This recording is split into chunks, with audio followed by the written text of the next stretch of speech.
Hinimok ng isang political analyst ang mga senador at kongresista na pag-isipan ang kanilang mga isinasagawang pagdinig, partikular na ang kasong may kaugnayan sa sexual harassment sa isang aktor ng dalawang independent contractor ng isang TV network.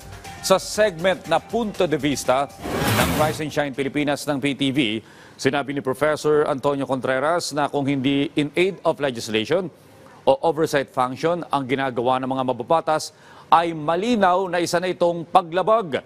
Sabi pa ni Contreras, marami ng batas sa bansa na hihimay sa mga ganitong klaseng kaso. Tulad na lamang ng Safe Spaces Act.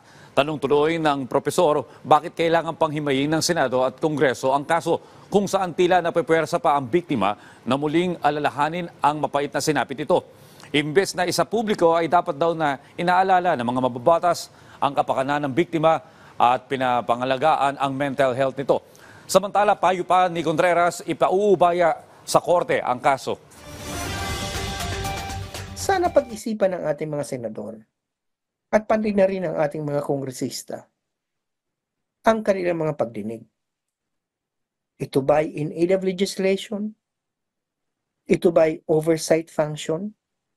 Sapagkat kung hindi, ito ay isa ng malaking paglabag